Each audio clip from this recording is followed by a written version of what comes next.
The middleweight division, I think right now, honestly, out of every division in the UFC, I think the middleweight division is at the worst place, like I said, of any division. And before you comment, oh, you're just a hater, that's really a compliment to Izzy, because what he's done over the last 2-3 years is really clean out the division. Now, I was going to make this video right after his last, when he fought Alex and won. And I should have. It would have been a lot of speculation. I should have made it. I gotta remind myself to make more videos, because I have all these ideas for videos and I don't make them. And so as soon as I think it was at 287, I believe, because 288's in May. As soon as 287 happened, I was like, I should make this video. The middleweight division's in a horrible place. I think it's in the worst place of the UFC right now. We almost had that at welterweight if had Kamaru won that last match, but fortunately Leon won. I think it puts the division in a way better place. But the middleweight division is in my opinion, is at a horrible place, because you have Izzy, who's basically cleared out the division. Alex, and again, I'm gonna do a little speculation here. Okay, this is some speculation, but now that it's been 2 weeks since that fight, a lot has come out. We have Pereira moving up to 205, and just yesterday it was Dana White that announced that Robert Whittaker will be fighting Dricus Du Plessis, I believe, at 290, I think. It'll be 289 or 290 in July for UFC International Fight Week. So if I would have made this video 2 weeks ago, my whole kind of thoughts are, what do you do at middleweight? Because you have Pereira, who's going to move up. He's moving up to 205, so he's done.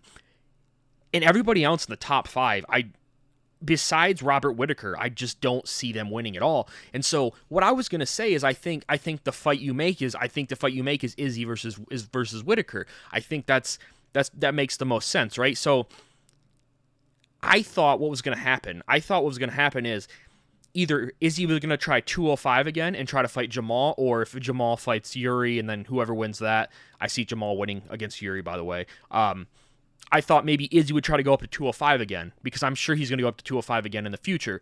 And again, this was going to be speculation, but who does Izzy fight at 185? Because I just don't see anybody in the top 5 besides Robert Whittaker. I don't see them giving him a hard time. He just fought Cannonier.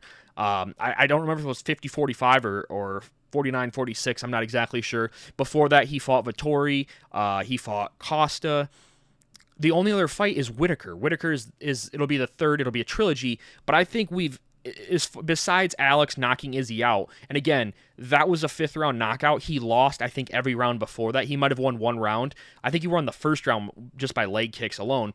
But the only person in the middleweight division we've seen have success against Izzy in the last few years is Robert Whittaker. Now, I will say Kelvin Gastelum, obviously, that was a great fight, him and Kelvin Gastelum, and I think Yoel Romero won the fight when he fought Izzy. But overall, in the last few years, I think Robert Whittaker is the one person who, especially in that second fight, he had a lot of success in that fight. So I thought maybe they would just go right to the Whittaker fight. I thought the next fight was going to be Izzy versus Whittaker. And personally, I think that's what should have happened. I think if Izzy wasn't going to go to 205, I think the only fight in the division at middleweight is Robert Whittaker. And so like I said, this was going to be speculation. I don't know how many times I've said speculation now, but that was my speculation, and I should have made a video on it. Again, I gotta get better at making videos. I have all these ideas in my head for videos, and then I just don't have the motivation to do them, and that's gotta change. I'm gonna try to get maybe 1 to 2 videos out a week. So before that was announced, I thought the only fight that makes sense for Izzy is 205 versus Jamal or Yuri, whoever's the champion next, because I don't know if he's going to move up right away. 205 or he fights Whittaker. Okay, that was my what I thought was going to happen. But now Dana White announcing that Whittaker will fight Du Plessis.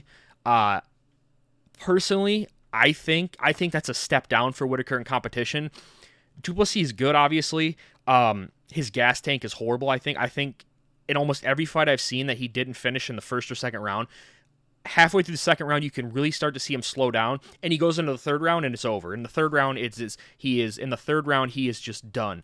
Now, I think he subbed Darren Till in the third round, I believe. I can't remember if he subbed him in the third round or went to a decision, but then you got to look at Darren Till's last few performances, right? So I think Robert Whittaker fighting Dricus Du Plessis is a step down in competition, and honestly, I see Whittaker winning that easily. Now, I could be wrong. I mean, anybody can win on any given day, but I think that Whittaker easily beats Dricus, and I think I think we see Izzy versus Whitaker 3. If Whitaker fights in July, I believe he's on the July card, not the June card. So if he fights in July, maybe October, November, you could see Izzy versus Whitaker 3. That's my prediction. I think Whitaker wins, and I think we do see Izzy versus Whitaker. And I think that's, like I said, I think that's the one fight in the division that I would like to see. I think it's the fight in the division that other people would like to see, because you look at the top 5. Who else do you want Izzy to fight, right?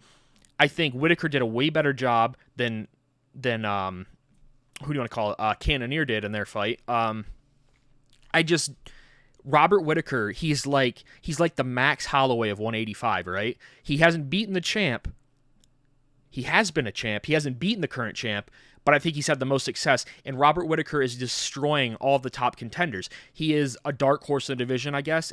I don't know if dark horse is the right word, but I know the word in MMA gatekeeper is kind of frowned upon, right? This guy's a gatekeeper. He's definitely a gatekeeper, but I can see him beating Izzy. I think the first fight he got knocked out, right?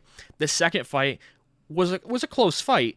It went to decision, and I think he's going to have way more confidence going to this third fight after that second fight. So if he does beat Dracus, and like I said, I think he beats Dracus du Plessis, I could see him beating Izzy as well. I don't know. I just think, you call me crazy, I think that could happen. And like I said at the beginning of this video, when I said I think the middleweight division is in the worst place possible, that's a compliment to Izzy. I don't want people to think I'm a hater. That's a compliment. I mean, he's literally ran through this division. And when I said at the beginning of the video also, welterweight was almost in this exact position. Welterweight, if Kamaru would have won the Leon fight, the only other fight that makes sense after that would be a trilogy with Leon. Or that would have been the trilogy, because they fought.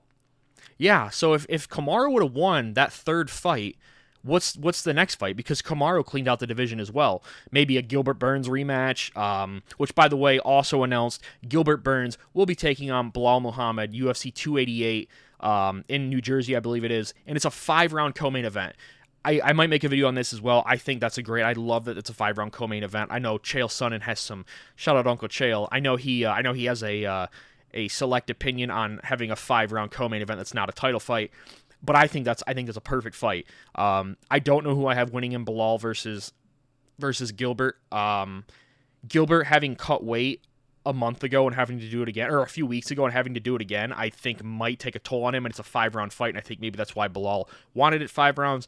I'm not really sure. I'm getting off topic, but basically the whole point of this video was saying 185 is not in a good place. 185, if Whitaker doesn't beat Adesanya, or, again, I'm spitballing, I think Whitaker's going to win. I shouldn't be looking through Dracus, because Dracus could easily beat Whitaker. But if whoever Izzy fights next doesn't beat Izzy, what do you do at 185? Because unless there's like an up-and-coming contender that I'm overlooking, what do you do? You know what I mean? I guess, if Dracus beats Robert, he obviously deserves a title shot. You also have Sean Strickland. I know I completely forgot about Sean Strickland. I actually like Sean Strickland. I'm curious how that fight would go with Izzy, because Strickland's fighting style is so weird, right? And I'm just curious how that fight would go. But without Pereira at 185, he's going up to 205. That fight, I think if Izzy fights Pereira again, I think it's going to be at 205, and I think the only way that happens is if Alex wins the title at 280 or at 205. I don't know if I said 285, but if Alex wins the title at 205, I could see Izzy going up and fighting him. If he doesn't win the title, I don't think he'll ever fight again. I think Alex is going to have a tough time at 205. There's a lot more grappling. You have Jamal Hill, who his grappling is way far better than I think anybody gives him credit for. And at 185, he didn't really have to worry about that, right? So I just think he's going to have a tougher time at 205 than he did at 185. And I should probably stop the rambling. I should probably end the video now. But again, please don't take what I said saying the 180, the middleweight division is in the worst place possible as a diss. It's actually a compliment to Izzy. It's 100% a compliment. He's ran through the entire division, and there really is no fight that makes sense except for the Whitaker fight. I think the Whitaker fight makes the most sense. So let me know down below in the comments what you think makes sense. Who do you think is going to win between Whitaker and Dracus du Plessis? Who do you think Izzy fights next? And do you think Izzy goes to 205? I believe he's gonna. If he beats his next fight, or if he beats his next opponent, I see him going to 205 after that. I just see him trying one more time at 205. If he loses, he's definitely not gonna go to 205 for a third time. But that's my kind of prediction. If he wins next, he's gonna go to 205. So with that being said, thank you guys so much for watching me blabber. I know this video is kind of all over the place. I kind of touched on 205, 185, but that is just what I just wanted to get this off my chest. I thought, I should have made this video a few weeks ago after 287, and I didn't. I guess it's a little better that I didn't, because now we have the news that, 205 is where Alex is going, and then, of course, Whitaker versus Duplessis is in the works, and that's going to be, Dana White said whoever wins that does get Israel, so... Again, with that being said, thank you so much for watching this video. If you're new to here, hit that subscribe button, drop a comment down below, and I will see you guys in the next video. Thank you so much for watching. Peace.